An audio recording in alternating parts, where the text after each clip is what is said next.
Well, I suppose today is a good day to get some projects done that I've been kind of putting off. Either I've been too busy or the weather's just been crap, either raining or, way too hot to really do anything. So I guess the first thing I'll do is pull this thing in here and figure out why my tire's going low. I fill it every day now, and I haven't got a chance to check it out, so I'll pull that sucker in and see what we got. Alright, let's fire this thing up. Yeah, almost 240,000 and still going. Ain't pretty, but it gets me where I need to go. That'll work. Let's see what's wrong with this tire. Well, so far I haven't found any leaks on this thing. There was nothing on the tire. The bead wasn't leaking, the valve stem wasn't leaking. So I think what I'm going to do is fill a tub with water and dunk it and see if I see anything. And if I don't, it could have been just some crap inside the valve stem that blew out the last time I filled it. That could have been my problem too. So we'll dunk it. We'll see if I find any leaks on it, and if not, I'll just throw it back on and check the valve stem one more time after I fill it and call her good. I mean, it's not really the best tire in the world, as you can see, but still rolls. If I can get it to hold air, I'll keep using it. Well, I dunked it and I didn't find any leaks in it, so I went ahead and aired it up to the proper pressure and checked the valve stem, and no leaks there either. So I'm thinking maybe there was just some crap in the valve core there, and one of the times when I aired it up, it blew itself out, and I'm just gonna hope that was it. We'll keep an eye on it. It usually takes about a day or two before it goes really low. So, like I said, though, it's not really the best tire in the world, but if it'll hold air, I'll run it. I'll throw back on, and then I'll get to another project. Well, I suppose it's time to move on to the next project. Hopefully it'll be more interesting than that tire. But I had the brake line blow one morning, so I replaced that real quick and went to bleed it. And of course the bleeder screw broke off. So I'm going to go ahead and replace the wheel cylinder on this side, I believe it is, and try to bleed the brakes. And hopefully I'll get enough air out so it stops a little better, and then I won't have to do the other side. But if I do have to do the other side and it breaks, I do have another cylinder, so it's not too big of a deal. Back her in here and see if we can't get her fixed.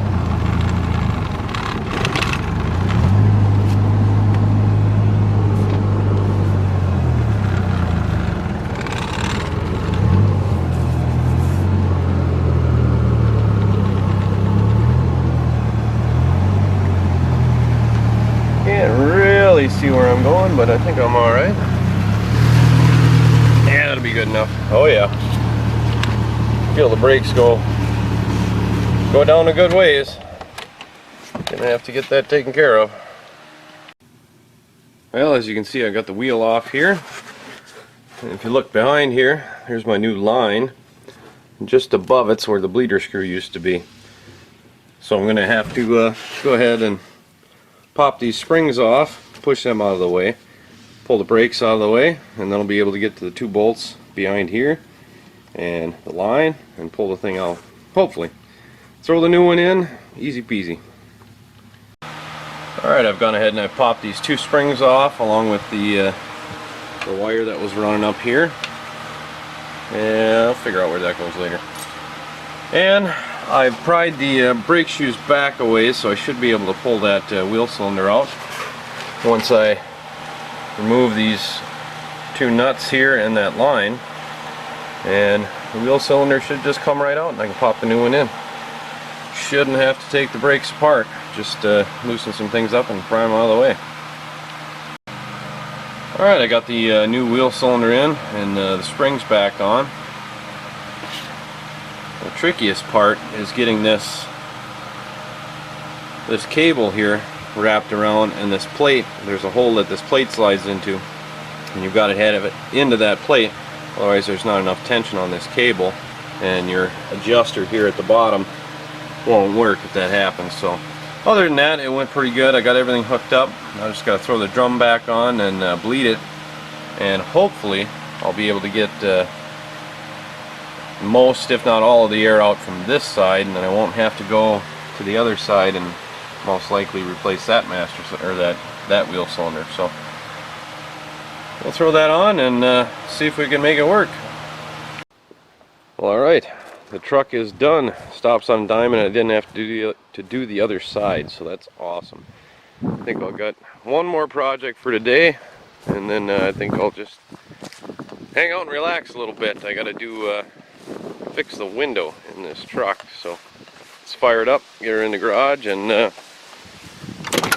if we can fix it quick.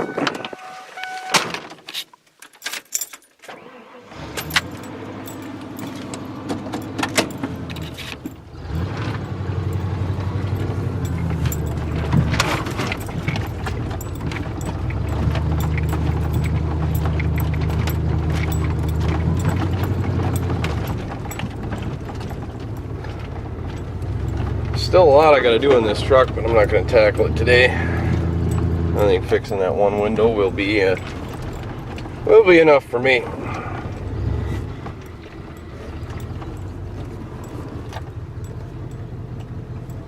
if I can get it in here without hitting much. There we go. Alright, I suppose I'll rip that door panel off and throw that new gear and everything in there, the kit, and see if it works. Well, I've got the door panel off, and it looks like I'm going to have to drill holes here where these divots are so I can access the bolts behind them. I can get to that one without drilling a hole, but these other two, I believe that's what they're for, so I'm going to go ahead and drill some holes, and then I should be able to get access to those bolts and pull that motor off, and we can replace everything. Alright, I've got my my holes drilled here. I've already taken the motor out and just slid it through this hole. I just got a little clamp there holding up the window. And here's my motor. So I can go ahead and take that screw out and take this off and get the new gear for it. Well, I got the motor taken apart, and there's just a whole bunch of chunks here in the grease, plastic pieces from this gear in here. And I went ahead and I opened up my my new gear kit, and I got a new cover, new little bushings, new O-ring, new gear. But what I didn't get, and what this kit is supposed to have, is the actual little plastic gear. You're supposed to get another one in this kit, and instead of that plastic gear, I got an extra bag of these bushings, which kind of sucks. But those bushings are like $5 for a set, and this whole kit was 10. So the fact that I got 2 sets of bushing, I guess I got my money's worth, but not in the way I wanted it. And I should be able to make this work. I should be able to just stick those in there and throw the gear in, and then pop her all back together, and it should work. I just wish I had the gear too, because that's kind of why I bought the kit. But I guess I can save those if I ever have to do the other side. I can just do it cheap, but whatever, we'll get this thing back together and get it working again.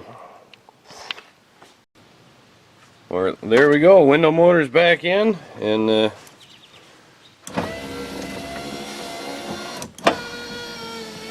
works great now. And I guess I've got extra parts if I want to do the other side ever. It still works for now, so I'm not going to touch it. But I'll go ahead and throw the door panel back on here and call it a day, I think.